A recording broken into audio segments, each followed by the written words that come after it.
Hello guys, आपका स्वागत है मेरे चैनल एडुल्यूमिनेसेंस पर। आज मैं आप सभी के लिए लेकर आई हूँ एक और नया वीडियो। और इस वीडियो में मैं बात करूँगी एंडोक्राइनोलॉजी के ओवरव्यू की। यहाँ पर हम जानेंगे हार्मोन्स और उसके टाइप्स के बारे में, केमिकल मैसेंजर्स के बारे में और सभी ग्लैंड्स के हार्मोन सीक्रेशन और उनके फंक्शन के बारे में। डिटेल्स आपको आपकी चॉइस के अकॉर्डिंग मिलेगी। इस वीडियो में सिर्फ आपको एक शॉर्ट डिस्क्रिप्शन मिलेगा। तो हम शुरू करते हैं आज का वीडियो। तो इस वीडियो में जैसा कि मैंने बताया, मैं एंडोक्राइन सिस्टम के बारे में बात करने वाली हूँ। तो गाइस, एंडोक्राइन सिस्टम एक्चुअली होता क्या है कि इसमें आपको जो जितनी भी ग्लैंड्स हैं और बॉडी को कंट्रोल करने के लिए जो जो हार्मोन्स रिलीज हो रहे हैं, हमको उनके बारे में पढ़ना है। तो क्योंकि अब मैं पूरा सिस्टम ही आपको एक ओवरव्यू देने वाली हूँ सिस्टम का, तो क्यों ना मैं आपको बिल्कुल बेसिक से शुरू करवा के और फिर पूरा एक्सप्लेन करती हूँ। तो अगर मैं शुरू करूं एकदम, तो कहानी कहाँ से शुरू होती है? कंट्रोलिंग से।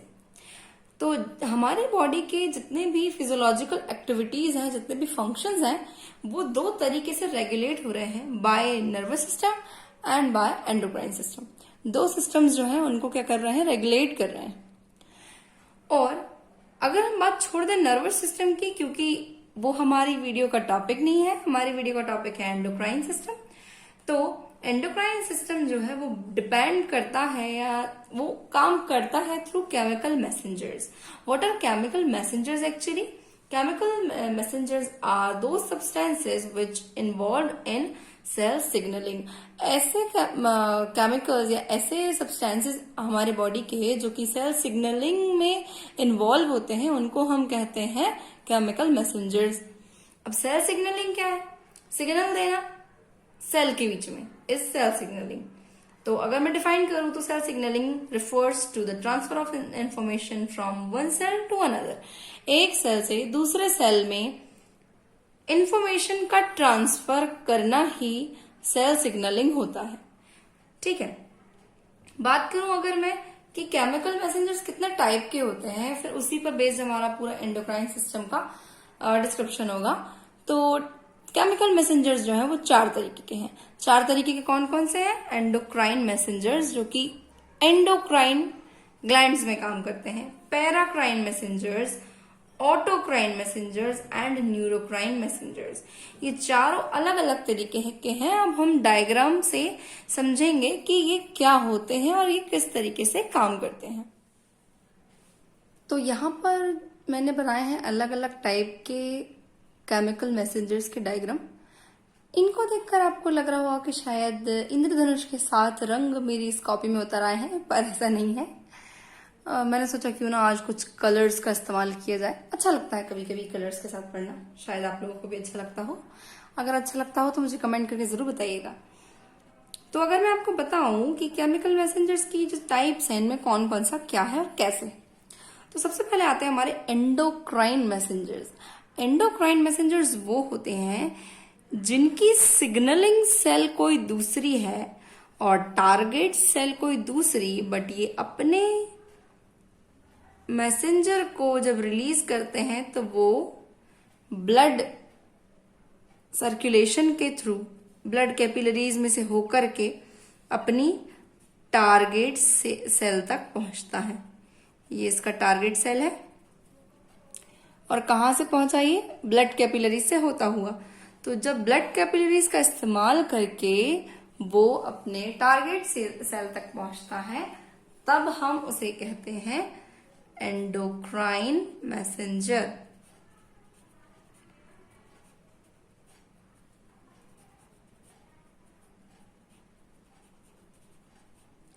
ये हमारा फर्स्ट मैसेंजर हुआ। सेकंड मैसेंजर की अगर मैं बात करती हूं तो वो है पैराक्राइन। जैसे एंडोक्राइन था, इनसाइड, एंडो है ना, पैरा मीन्स बियॉन्ड। तो अब जब आपकी सिग्नलिंग सेल आपके मैसेंजर को रिलीज करके directly without using any blood capillary, directly उसको किसी डिफ्यूजन के थ्रू, हम कह सकते हैं जो अपना इंटरस्टिशियल फ्लूइड होता है उसमें डिफ्यूजन के थ्रू जो है वो कहाँ पहुंचा दे?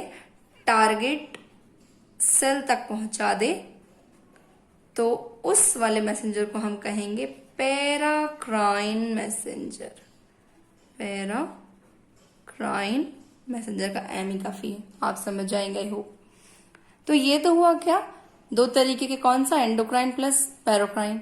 नेक्स्ट होता है हमारा ऑटोक्राइन, यानी कि जो सेल है इंडिविजुअल सेल, वही सेल आपकी सिग्नलिंग सेल है जो सिग्नल दे रही है, और वही सेल आपकी टारगेट सेल है, मतलब समझे आप। इसी ने रिलीज किया केमिकल मैसेंजर और इसी ने उस केमिकल मैसेंजर का इस्तेमाल कर लिया, तो ऐसे मैसेंजर को हम कहते हैं ऑटोक्राइन मैसेंजर। मेरे बैकग्राउंड से आपको काफी सारी आवाजें आ सकती हैं क्योंकि कंस्ट्रक्शन चल रहा है आसपास पड़ोसियों के यहाँ। फिर नेक्स्ट है हमारी लास्ट न्यूरोक्राइन। न्यूरोक्राइन मतलब जिसमें न्यूरॉन्स यूज होते हैं या न्यूरॉन्स के अंदर होने वाला। तो यहाँ पर क्या है, ये आपको दिख रहा होगा, ये क्या है, एक्चुअली साइनेप्टिक बल्ब है एक न्यूरॉन का।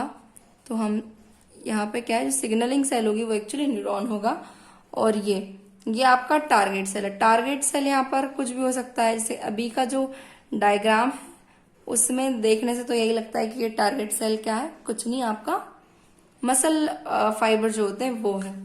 तो यहाँ पर जब न्यूरॉन्स एज सिग्नलिंग सेल इस्तेमाल हो रही हैं तो वहां पर आपके आ जाएंगे न्यूरोक्राइन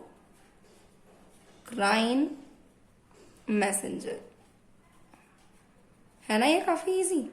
अब अगर मैं बात करूं इनके एग्जाम्पल्स की, तो क्या क्या इसके एग्जाम्पल्स हैं वो देखते हैं, बात करते हैं हम एग्जाम्पल्स की। तो एंडोक्राइन मैसेंजर्स जो होते हैं वो हमारे एक्चुअली हार्मोन्स होते हैं, एंडोक्राइन ग्लैंड से रिलीज होने वाले, जैसे कि ग्रोथ हार्मोन हो गया, इंसुलिन हो गया, ये एग्जाम्पल्स हैं एंडोक्राइन मैसेंजर्स की। बात करते हैं पैराक्राइन मैसेंजर्स की। पैराक्राइन मैसेंजर्स जो कि डायरेक्टली अपना जो मैसेंजर है वो लीव करते हैं अपने टारगेट सेल पर, जो डायरेक्टली जाते हैं विदाउट यूजिंग कैपिलरीज।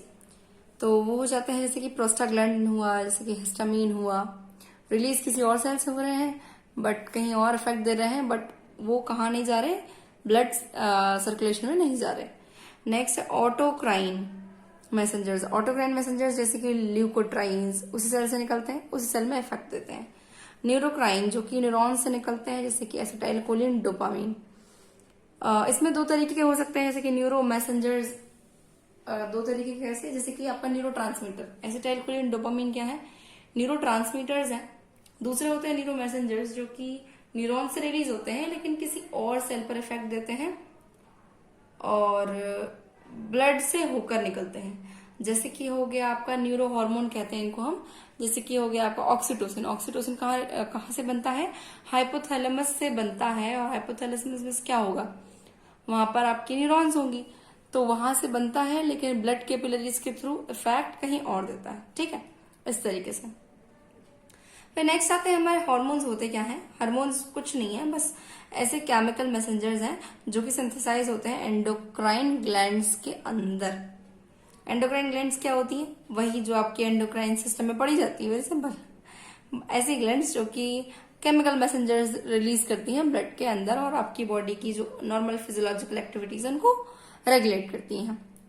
बात करूं मैं हार्मोन्स के टाइप्स की, तो केमिकली देखा जाए तो तीन तरीके के हार्मोन्स होते हैं। पहले होते हैं स्टीरॉयड हार्मोन्स, यानी कि जिनका जो स्ट्रक्चर है, केमिकल स्ट्रक्चर, वो स्टीरॉयडल होगा। नेक्स्ट है प्रोटीन हार्मोन्स, जिसमें कि प्रोटीन स्ट्रक्चर होगा। तीसरे होते हैं अमीनो एसिड डेरिवेटिव हार्मोन्स कह सकते हैं आप, या टायरोसिन डेरिवेटिव्स कह सकते हैं, कुछ भी कह लीजिए। तो एग्जाम्पल्स की मैं बात करूं तो स्टीरॉयडल हार्मोन्स में आपके आते हैं जैसे कि टेस्टोस्टेरोन, या हम बोल सकते हैं एस्ट्रोजन। एस्ट्रोजन के बाद या हम और क्या बोल सकते हैं, जैसे कि एल्डोस्टेरोन। ये जो है ये तीनों और भी हैं, बट हम यहाँ पर 3 एग्जाम्पल ले रहे हैं, 2-3 तो स्टेरॉयड हार्मोन्स में ये आ गए। नेक्स्ट हम बात करते हैं प्रोटीन हार्मोन्स की, तो जैसे कि अपना इंसुलिन हो गया, जैसे कि अपना ऑक्सीटोसिन हो गया, और एक जो है हमारा एग्जाम्पल GH ले लेते हैं, GH, FSH, TSH कुछ भी ले लीजिए, सभी प्रोटीन्स के अंदर आते हैं। अमीनो एसिड डेरिवेटिव हार्मोन्स की बात करूं तो यहाँ पे सिर्फ आपके 2-4 ही हैं, जैसे कि थायरॉक्सिन हो गया, थायरॉक्सिन का भाई ट्राइआयोडोथायरोनिन हो गया यानी कि T3, और आपका नॉर एड्रेनलिन हो गया, नॉर एड्रीनलिन हो गया, और डोपामीन भी जो है वो इसी के अंदर आता है। तो ये जो है हमारे क्या हो गए हैं, टाइप्स हो गए हैं हार्मोन्स के, और ये केमिकल क्लासिफिकेशन है एक्चुअली। उनकी जो केमिकल स्ट्रक्चर है उसके बेस पर ये क्लासिफिकेशन बनाया गया है। तो हम शुरू कर रहे हैं एक एक ग्लैंड के बारे में पढ़ना। यहाँ पर हम क्या करेंगे कि सभी ग्लैंड्स के फंक्शंस को ज्यादा अच्छे से पढ़ेंगे डिटेल में, और बीच में कुछ कुछ मैं आपको उनका लोकेशन और सेल्स का डिस्ट्रीब्यूशन की किस तरीके से कौन सी सेल से हार्मोन सीक्रेट होते हैं ये भी बताऊंगी, बट लिखूंगी नहीं। तो प्लीज इस वीडियो को ध्यान से देखें भी और सुने भी। तो जैसे कि आप देख सकते हैं, ये मैंने पूरा डायग्राम तैयार किया है। ये ह्यूमन बॉडी है। ह्यूमन बॉडी में ये सबसे पहले ऊपर आपको पिट्यूटरी ग्लैंड दिख रहा होगा, फिर आप देखेंगे तो यहाँ पर ये थायराइड ग्लैंड है। थायराइड के पीछे की तरफ पैराथायराइड ग्लैंड प्रेजेंट होता है, जो कि ये रहा। और फिर नेक्स्ट जो है ये थायमस ग्लैंड है। इसके नीचे आप आते हैं, यहाँ पर ये पेनक्रियाज है। ये किडनी के ऊपर जो प्रेजेंट है ये एड्रिनल ग्लैंड है, और ये टेस्टिस है। इधर ये गोनेड्स में आपके टेस्टिस आ गए। और दूसरी एक और चीज ये यहाँ पर फीमेल बॉडी के लिए ओवरीज को डिनोट करने के लिए मैंने ये पूरा सिस्टम बना दिया है। तो अब हम बात करेंगे एक एक की डिटेल्स के बारे में। तो हम सबसे पहले बात करेंगे पिट्यूटरी ग्लैंड की। पिट्यूटरी ग्लैंड को हम मास्टर ग्लैंड भी कहते हैं, क्योंकि ये बाकी सभी ग्लैंड्स के सिक्रेशंस को रेगुलेट करती है और उनके जो उनको स्टिमुलेट करती है अपना हार्मोन सीक्रेट करने के लिए। तो पिट्यूटरी ग्लैंड जो है उसके दो पोर्शंस होते हैं, दो पार्ट्स होते हैं। इसके जो आगे वाला पोर्शन होता है उसको एंटीरियर पिट्यूटरी कहा जाता है, और जो पीछे वाला पोर्शन होता है उसे पोस्टीरियर पिट्यूटरी कहते हैं। ये वाला पार्ट जो है ये एंटीरियर पिट्यूटरी है। एंटीरियर पिट्यूटरी से बहुत सारे हार्मोन्स रिलीज होते हैं, जिसमें से फर्स्ट वाला जो है वो है, समझ लीजिए जीएच यानी कि ग्रोथ हार्मोन। ग्रोथ हार्मोन हमारे बॉडी में क्या करता है, स्टिमुलेट करता है लिवर, मसल्स, बोन, इन सबको उनके काम के लिए ग्रोथ को इंक्रीज करता है, और ग्रोथ फैक्टर्स को सिक्रीट करता है हमारी बॉडी के अंदर, ताकि जो नॉर्मल ग्रोथ है वो होती रहे। फिर नेक्स्ट जो है वो आता है TSH यानी कि थायराइड स्टिमुलेटिंग हार्मोन। ये थायराइड ग्लैंड को स्टिमुलेट करता है ताकि वो थायरॉक्सिन रिलीज करे। और नेक्स्ट जो है वो है ACTH एड्रीनोकॉर्टिकोट्रोपिक हार्मोन, जो कि एड्रेनालिन ग्लैंड को स्टिमुलेट करता है ग्लूकोकॉर्टिकॉइड्स को सिक्रेट करने के लिए। नेक्स्ट होता है हमारा FSH यानी कि फॉलिकल स्टिमुलेटिंग हार्मोन। ये oocyte और स्पर्म्स जो होते हैं इन दोनों के प्रोडक्शन को प्रमोट करता है। और जो नेक्स्ट है वो है ल्यूटिनाइजिंग हार्मोन। ल्यूटिनाइजिंग हार्मोन जो है वो मेल बॉडी के अंदर टेस्टोस्टेरोन प्रोड्यूस करता है, और जो लेडिक सेल्स होती है उनको प्रोलिफरेट करता है ताकि वो ज्यादा से ज्यादा टेस्टोस्टेरोन बना सके। फिर नेक्स्ट जो है यही चीज क्या है, फीमेल बॉडी में टेस्टोस्टेरोन तो बनाना नहीं है, तो फीमेल बॉडी में क्या करते हैं, मेनली ओव्यूलेशन को प्रमोट करते हैं, कॉर्पस ल्यूटियम को बनाने में हेल्प करते हैं। ये सारे काम जो है वो ल्यूटिनाइजिंग हार्मोन करता है। नेक्स्ट और लास्ट जो है वो है प्रोलैक्टिन। प्रोलैक्टिन के नाम से ही शायद आप समझ गए होंगे कि प्रोलैक्टिन क्या करता है, मिल्क प्रोडक्शन, मेमोरी ग्लैंड के अंदर मिल्क प्रोडक्शन को ये इंक्रीज करता है। तो ये थे वो एंटीरियर पिट्यूटरी के हार्मोन्स। अब हम बात करेंगे पोस्टीरियर पिट्यूटरी के हार्मोन्स की। पोस्टीरियर पिट्यूटरी के जो हार्मोन्स है वो सिर्फ दो होते हैं, एक होता है ADH और एक होता है ऑक्सीटोसिन।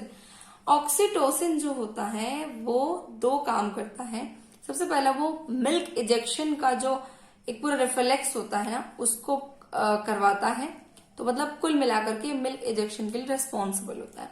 दूसरा जो है इसका एक काम क्या है, दूसरा कि ये जो है कॉन्ट्रैक्शंस इंक्रीज करता है यूटेराइन मसल्स में। इससे क्या होता है, जब चाइल्ड बर्थ होता है तो उसमें हेल्प मिलती है। नेक्स्ट होता है ADH हार्मोन। ADH हार्मोन नहीं, ADH एक्चुअली। ADH जो है उसका फुल फॉर्म है anti diuretic hormone. Anti diuretic hormone का दूसरा एक और नाम है जिसको हम कहते हैं वेसोप्रेसिन। ये क्या करता है, ये डिक्रीज करता है वाटर लॉस को बाय पर्सपिरेशन, मतलब पर्सपिरेशन होने से जो वाटर लॉस होता है उसको ये रोकता है, मीन्स स्वेटिंग को कम कर रहा है। नेक्स्ट जो है डिक्रीज करता है यूरिन वॉल्यूम को, क्योंकि इसका नाम है ना एंटी डायरेटिक हार्मोन, तो ये यूरिन वॉल्यूम को डिक्रीज कर रहा है। एक और काम ये करता है क्योंकि इसका नाम है वेसोप्रेसिन, मतलब वेसल्स को प्रेस करना है। इसका काम है जो आर्टीरियोल्स या वेन्यूल्स होते हैं उनको ये इनका जो डायमीटर होता है उसको कम करता है, उनका कॉन्ट्रैक्शन करवाता है, तो इससे क्या होता है, बीपी इंक्रीज होता है। तो ये तो है पिट्यूटरी ग्लैंड और उसके दोनों पार्ट्स और उसमें रिलीज होने वाले हॉर्मोन्स। नेक्स्ट हम बात करते हैं थायराइड ग्लैंड की। अब हम बात कर रहे हैं थायराइड ग्लैंड के बारे में।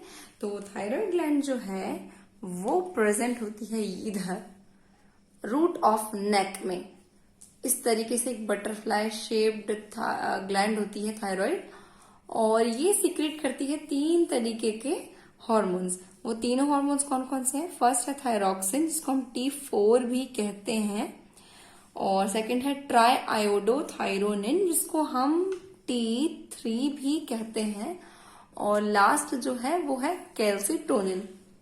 3 तरीके के हॉर्मोन्स ये रिलीज करती है, जिसमें से ये दोनों जो है सेम ही काम करते हैं, बाकी कैल्सिटोनिन अलग काम करता है। ये दोनों मिलकर क्या काम करते हैं, ये बीएमआर को इंक्रीज करते हैं और प्रोटीन सिंथेसिस को इंक्रीज करते हैं, ग्लूकोज और फैट्स के यूटिलाइजेशन को इंक्रीज करके, मतलब ग्लूकोज लेवल को कम करना, फैट लेवल को कम करना, ये सब इनके काम होते हैं। ये बॉडी की नॉर्मल ग्रोथ के लिए रिस्पॉन्सिबल है। और ऐसा ही नहीं कि सिर्फ इतना सा काम है थायरॉक्सिन और ट्राइआयोडोथायरोनिन का, इनके बहुत सारे काम हैं। आपकी जो बेसिक मेटाबॉलिक रेट होती है उसको इंक्रीज करने के लिए इनको बहुत सारे काम करने पड़ते हैं, बट यहाँ पर मैं पूरी डिटेल्स नहीं लिख सकती हूँ। अगर आपको चाहिए कि मैं एक एक ग्लैंड के ऊपर पूरी डिटेल्ड वीडियो बनाऊं तो आप मुझे कमेंट करके बता सकते हैं, तो मैं जो अपनी आने वाले नेक्स्ट वीडियोस होंगी उनमें वही बना दूंगी। नेक्स्ट मैं बात करती हूँ तो कैल्सिटोनिन की। तो कैल्सिटोनिन का काम होता है ब्लड कैल्शियम लेवल्स को कम करना, और इसके अलावा जो HPO4 लेवल्स को भी डाउन करना इसका काम होता है, और साथ ही साथ ये कैल्शियम के अपटेक को भी इंक्रीज करता है। ये हुए थायराइड ग्लैंड के हॉर्मोन्स और उनके काम की बात। नेक्स्ट हम बात कर रहे हैं पैराथायराइड ग्लैंड की। पैराथायराइड ग्लैंड जो है वो, ये आपको जो थायराइड दिख रहा है ये सामने का पोर्शन, अगर आप पीछे मुड़ेंगे तो इसके पीछे का जो पोर्शन होगा वहां पे कुछ इस तरीके के ये स्ट्रक्चर बने होंगे, यही आपकी पैराथायराइड ग्लैंड होती है। और जो पैराथायराइड ग्लैंड है उसका क्या काम होता है, ये ब्लड में कैल्शियम लेवल और मैग्नीशियम लेवल को इंक्रीज करता है, और इसके अलावा ये किस तरीके से कैल्शियम लेवल को इंक्रीज करता है, ये कैल्शियम का रिजॉर्प्शन बढ़ाता है बोन्स में से, और साथ ही साथ HPO4 जो आयन होता है उसका एक्सक्रीशन ये इंक्रीज करता है। ये काम है पैराथायराइड के जो हार्मोन यानी कि पैराथॉर्मोन का। इसका जो हार्मोन इसका नाम है पैराथॉर्मोन। नेक्स्ट अगर हम बात करें किसकी, थाइमस ग्लैंड की। तो थाइमस ग्लैंड जो है वो बच्चों में होती है, उसके बाद जब अडल्टहुड में वो आते हैं तो वो ये जो है रिड्यूस हो जाती है। और जो थाइमस ग्लैंड है उससे 2 हार्मोन सीक्रेट होते हैं, एक का नाम होता है थाइमोसिन और दूसरे का नाम होता है थायमिन। इनका मेनली क्या काम है, ये जो आपकी लिम्फोसाइट्स होती हैं वो मेनली कौन सी लिम्फोसाइट्स, टी लिम्फोसाइट्स, उनका प्रोलिफरेशन करवाते हैं ताकि और आगे चल के जो है आपकी इम्यूनिटी प्रॉपरली डेवलप हो सके। तो मतलब ये इम्यूनिटी के लिए रिस्पॉन्सिबल है, ऐसा हम कह सकते हैं। फिर मैं बात करूं तो जो नेक्स्ट कहानी है वो है हमारे पैनक्रियाज की। ये है पैनक्रियाज। पैनक्रियाज जो है पता तो आपको है कहाँ प्रेजेंट होता है, स्टमक के जो बिलो द स्टमक ये प्रेजेंट होता है। और पैनक्रियाज से 4 तरीके के, जो पैनक्रियाज में एंडोक्राइन की अगर मैं बात करूं तो 4 तरीके के हार्मोन ये सीक्रेट करता है। फर्स्ट है आपका इंसुलिन, सेकंड है ग्लूकागॉन, तीसरा है सोमेटोस्टैटिन, और लास्ट है पैनक्रियाटिक पॉलीपेप्टाइड।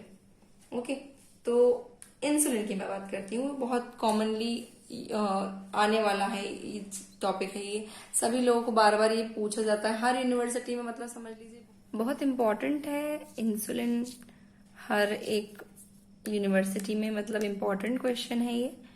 तो इंसुलिन की मैं यहाँ बात करूँ तो इंसुलिन का काम होता है ये ब्लड ग्लूकोज लेवल को डाउन करता है। कैसे?